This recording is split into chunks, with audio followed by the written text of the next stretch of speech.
Hello, everybody. Um,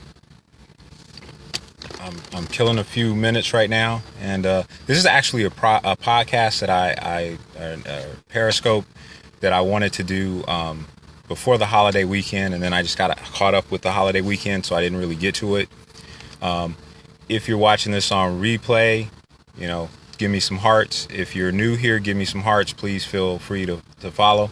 I'm an attorney out here in California and Los Angeles, so the advice is California specific, but everybody should know the top 3 tips to avoid getting a DUI. And I'm going to jump right into it because I think my Periscope cast should be relatively short and to the point. So I hope everybody had a great Labor Day weekend. But here's the my top 3 tips. Tip number 1, and the most important, is don't drink and drive, obviously. And I know that sounds like simplistic, but most times if you get arrested for a DUI, it's going to cost you 10 grand. Okay, so let me repeat that. If you get arrested for a DUI, first time, it's going to cost you about 10 grand. Not necessarily all attorney's fees, but there is going to be some attorney's fees. That's going to be significant. You're going to have a huge increase in the cost of insuring your car. You're going to have to take classes. There's a parade of horribles, but I think the industry has found out or figured out that the cost of getting arrested for DUI is 10 grand. So don't drink and drive is a very serious message. And when you measure the cost of the potential versus the cost of Uber or having a designated driver or a cost of a hotel room that you can walk to after a hard night of partying on a weekend or special occasion, it doesn't seem that much. I mean, believe me, a $50 cab ride, a $200 room for the night versus, 10 grand. So that's my number 1 tip. Okay. And obviously, it's the most important, the most responsible. Okay. So take that to heart. The problem that we all have, and by we, I mean everybody, is once you start drinking, you're not making the best of choices. It may seem like you are, but you're not. So that's tip number 1. That's universal. Tip number 2 is California specific. I don't know what they do in different states. So, and I know that Periscope is worldwide, so you have to look in your region. But tip number 2 is if you get stopped for a DUI, refuse to do the field sobriety test. My opinion, the field sobriety test only gives the officer evidence of how drunk you are. It's rare. It's the proverbial unicorn where people get stopped, do the field sobriety test, and an officer says, hey, you know what? You're not drunk. Carry on. Okay? So the field sobriety test is more often used as a method for the cop to prove that you're drunk than anything else. And so you don't have to. What most people don't know and don't realize is that it's not a mandatory test, except if you're on parole. Then you have to pretty much do whatever cop tells you.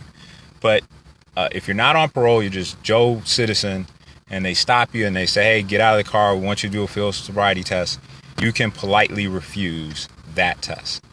And instead, so that you guys know what's going to happen, you can just tell them to arrest you and that you're agreeable to taking either the breathalyzer test or a blood test. I tell people to do the blood test because now they've got to go through the hassle of not only arresting you, but taking you to the hospital, getting you a blood draw.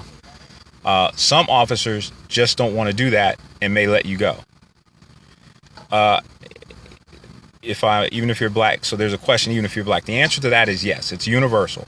Be polite, be respectful, refuse to do the field sobriety test, expect to be arrested, because the odds are you're going to get arrested anyway. Expect to be arrested.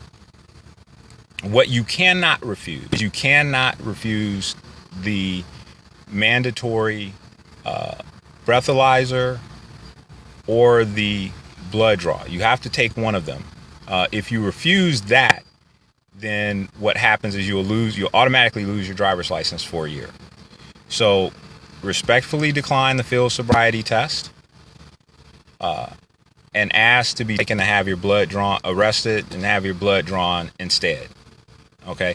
The problem that you're going to have is remembering that if you're drunk, but I'm telling you that that's the preferred way to do it, because the field sobriety test is just you thinking you passed. And I can't tell you how many people have called me and they're like, I did great. And then you read the police report and it's, they couldn't walk a straight line. Their pupils were dilated and all the other stuff that you see. So that's just evidence to be used of your drunkenness. So refuse it, get your blood drawn, instead of them having, the dash cam of you tumbling around the street or whatever. Okay, so that's tip number 2. I'm going to reiterate, that's California only, and you have to understand that in California, you're required to take a blood or breathalyzer test. You should ask for the blood draw, which generally is done at a hospital. You will be arrested, but you don't give the officer evidence of your drunken behavior if you're drunk. I will also tell you that those tests are actually hard to pass when you're 100% sober. I will tell you that I got pulled over a number of years ago. The guy suspected that I was drunk. I wasn't. My passenger friend that was with me, she had too much to drink and was actually asleep. And he gave me the test. I knew I wasn't drunk. And that officer said, had you not blown into this little crazy device, I would have taken you to jail because you failed every test. So I'm telling you from my own personal experience, those tests are nearly impossible to pass, even if you're sober, because they're not looking really for proof of sobriety. They're looking for proof of drunkenness. So I would decline them and ask to be given a blood draw. Know that you're going to be arrested, and minimize the evidence that the police has against you. Okay, so that's 1 and 2. The third tip, and this is again California specific. Once you're arrested for DUI, you are going to have to call the DMV. And you have to call the DMV within 10 days of the date of your arrest. There's Saturday, Sunday. There's no holiday off day. The office was closed. It is 10 days. If you don't have 10 days and set up what is called a DMV hearing, you will lose your license for a year. There's nothing, I don't want to say nothing, but once that happens, you're not driving for a year, even if you're sober. And you're not driving for a year because you did not call and make that hearing. So that is the third tip, that you have to make that call. Okay, you have to set that hearing up. If you hire an attorney on day 3 or whatever, and you haven't made that call and you want to have your attorney do it, have them do it, and that's fine. But you only got 10 days. I tell people all the time, you really want to try to have your attorney do that hearing, because the DMV hearing is not the criminal court hearing. The DMV is the entity generally that suspends your license, not the criminal court. So you can go to court and your license is already suspended.